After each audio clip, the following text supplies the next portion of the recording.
എളുപ്പത്തിൽ ഡയറക്റ്റ് മാപ്പിങ്ങിനെ കുറിച്ച് പറഞ്ഞു തരാണ്.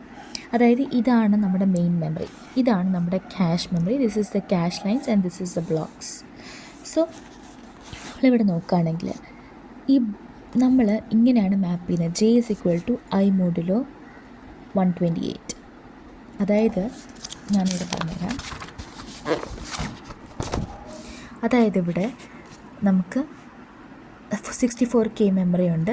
64 into 1024 is 65,536 ആൻഡ് അത് നമ്മൾ 16 വേർഡ്സ് ആയിട്ടാണ് നമ്മൾ ഡിവൈഡ് ചെയ്യുന്നത്. അപ്പം ഇത് കിട്ടും. ക്യാഷ് മെമ്മറി 2K ആണ്. 16 വേർഡ്സ് ആയിട്ട് വിടുമ്പോൾ 128 ബ്ലോക്സ്.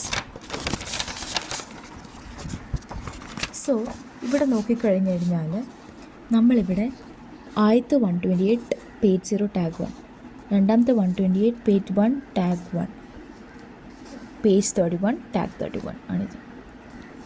അപ്പോൾ ഇവിടെ നോക്കുമ്പോൾ നമ്മൾ ബ്ലോക്ക് 0, ബ്ലോക്ക് 128, ബ്ലോക്ക് 3968 മൂന്നും കൂടെ നമ്മൾ divided modulo of 128 give 0. So it goes into the block 0.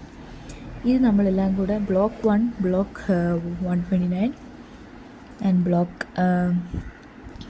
3969 എല്ലാം കൂടെ ചെയ്ത് ബ്ലോക്ക് 1ലേക്ക് പോകും.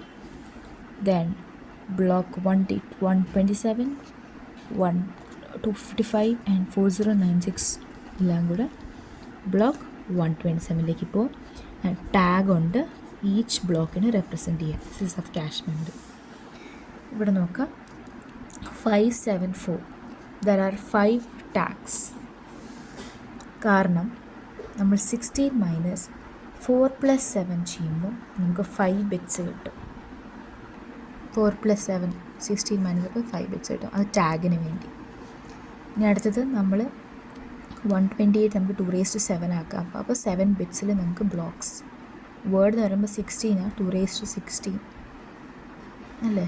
അപ്പം എന്താ 2⁻4 ആണ് 16, മറ്റേത് 2⁻7 ആണ് 128.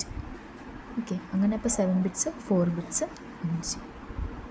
ഈസി ടു ഇംപ്ലിമെൻ്റ് ആണ്, നോട്ട് ഫ്ലെക്സിബിൾ ആണ്.